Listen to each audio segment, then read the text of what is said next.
Miley Cyrus, I love her, and like anyone else, she's had her ups and she's had her downs, but more than anything else, she's definitely had a lot of ups. And right now, I think her up is totally in the classic rock genre.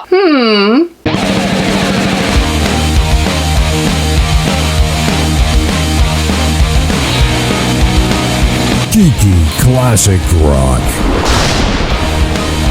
My name is Kiki, and if you are new to my channel, welcome. What I like to do is talk about anything and everything, classic rock, pop, nostalgia, all of that kind of stuff, because I love it all. I really, really do. So if you like that, please consider hitting the subscribe button down below, as well as the like button, and of course, the little teeny weeny notification ding dong bell. That ding dong bell is just a friend till the end. Yes, it is. Kiki, I'm not sure if you know it or not, but Miley Cyrus is a pop star. Oh, darling, I know, but let's face it, Miley Cyrus has really pumped up classic rock. Now, Miley began her long but short career on the Disney Channel, of course, we all know as Hannah Montana. My daughter, Kat, of course, she had to have a Hannah Montana microphone, but then one day my son Corey decided to take the microphone off the stand and sing into the microphone with the microphone off, and he was running with it, fell. He did get hurt, but that's what happens when you got yourself some kids and a Hannah Montana microphone. Anyway, Miley was in that role for about 5 years, and Miley Stewart was her character's name, and she led a secret life as a pop star, i.e. Hannah Montana. This show completely launched Miley's pop career. So the show ended because Miley was just too dang popular at that point. And come on, she had to have a lot of fun being a pop star when she was a little teeny tiny kid. Oh my gosh, I forgot some wicked important information. We cannot not talk about the fact that her dad, Billy Ray Cyrus, played her dad on Hannah Montana. Remember Billy Ray Cyrus? He was such a cutie. I mean, he's still a cutie. Don't get me wrong, but that song, Achy Breaky Heart, I used to DJ weddings with my husband, and we used to do the line dance to that song. Don't tell my heart,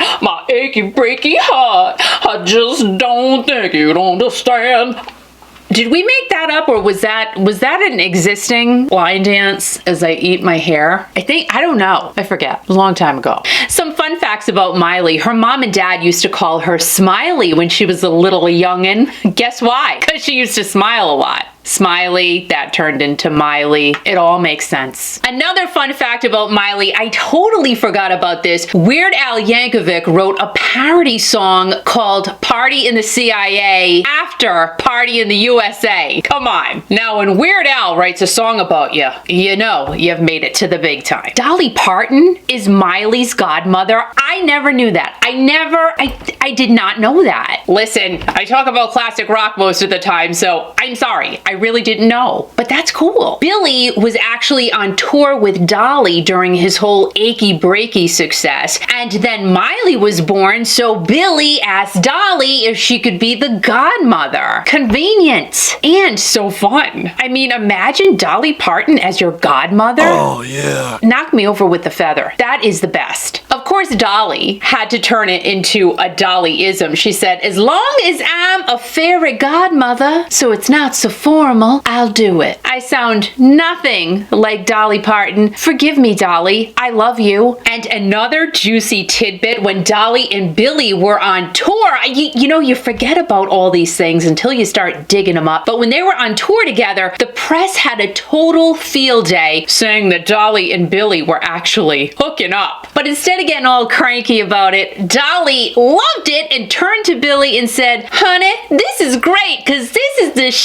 that sells records. Again, sound nothing like Dolly. That's bad. But that is why we all love Dolly. Getting back to Miss Miley, she was doing great. Up until the point after Hannah Montana had ended, she was doing just fine with her music career. Then she went ahead and she got Larry Rudolph to become her manager. Now, Larry Rudolph was actually the manager of Britney Spears as well. Britney Spears was an idol of Miley Cyrus. So at that time, Miley did a remix cover remake of Britney Spears' Gimme More, and I swear to you, Miley can take, from the time she started, she can take any song, make it hers, and make it great. She's just got a knack for doing that. Miley reminds me of Madonna back in the day.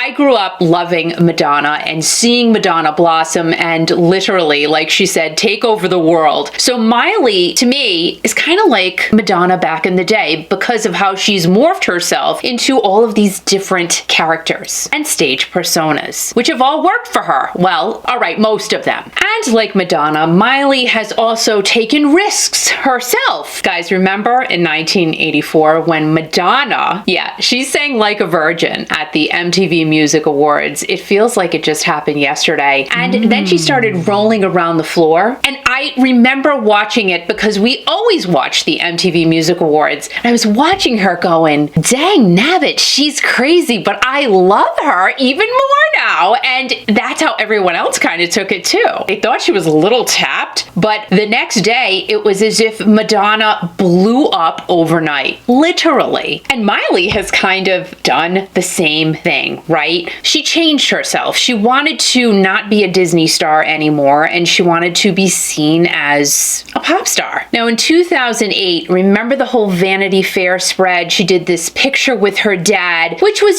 just, it wasn't really a father-daughter type of photo, but it wasn't anything bad either. I remember that, and I don't recall it being bad, but a lot of people took it the wrong way. And Miley also did pose, I guess she was naked. She had like the towel on, and it looked like she had no clothes on. What was she, 16 at the time? And a lot of people had a big, huge problem with that. But Miley is Miley, and come on, she has always pushed that proverbial envelope. She wanted to change that good girl image that she had. I get it. Not that I've ever had an image to change, but I from the outside looking in type of way, I get it. It seems like Miley's sweet spot, though, was between 2012 and 2015. This is the time when Miley chopped off pretty much mostly all of her hair off, dyed it like a bleached blonde color, and during the 2013 VMAs, she put on like this Mickey Mouse hand, and she performed by herself, and also she performed alongside Robin Thicke. Remember that song, Blurred Lines? Yeah, that was a performance people were talking about for a while.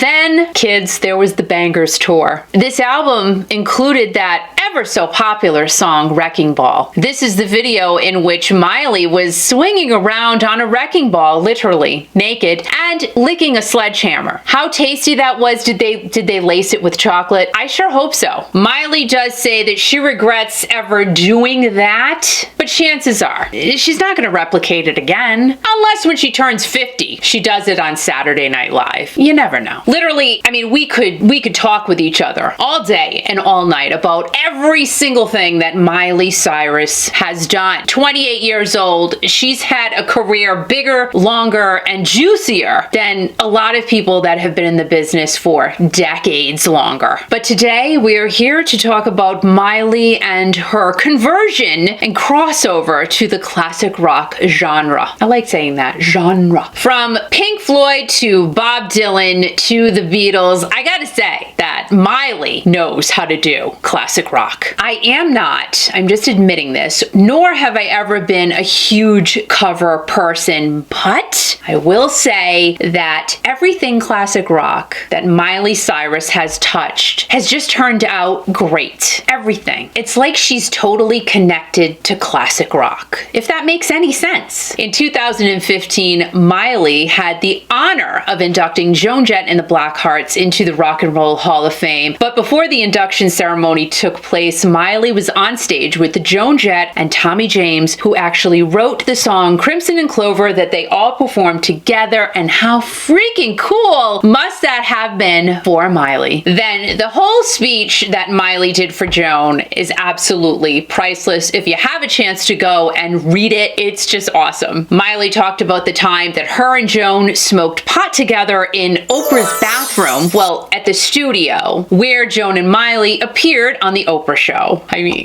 that smoking pot in Oprah's bathroom, to me, that's crazy. But it happened. That really, really happened. Again, another historic moment for Miley. Miley has covered Joan Jett and Runaway music throughout her career. She has also covered Hall & Oates' Man-Eater and Poison's Every Rose Has Its Thorn. Miley did Every Rose Has Its Thorn back in 2010, and while it was good, Miley just didn't have that grittiness to her yet. But she did Man-Eater recently. Oh my gosh, there's no way she's gonna, before I watched it, I said, there's no way. What is she gonna do with Man-Eater? But she nailed it.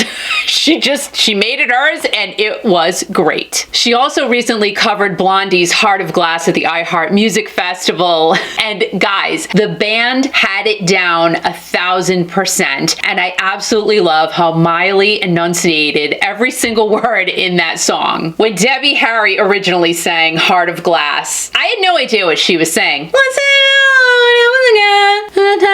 That heart of glass. That's what I got out of it. But I didn't care because I totally loved the song. But then when Miley sings it, she literally, every syllable and every letter comes out of her mouth. And I'm like, oh my gosh, is that what Debbie Harry was saying back in the 80s? Wow, thank you, Miley. The big cover for me, though, is Miley's most recent one, and that is Edge of Midnight. Oh my gosh. Miley wrote this song, and it is being viewed and called her best song ever, and I totally understand why. She sang it on Dick Clark's New Year's Rockin' Eve with Ryan Seacrest, and her part was actually done in Hollywood. She was in like this pretend nightclub in front of what, maybe 10 people? Back to Edge of Midnight. Edge of Midnight is actually a cross cover of Stevie Nicks' Edge of 17. It really is just absolutely fabulous, and Stevie is featured in Miley's Midnight Sky remix. Miley is 28 years old. How does she get the whole classic rock vibe? She gets it though. She really, really does. How many times can I say she does a great job making it all her own? But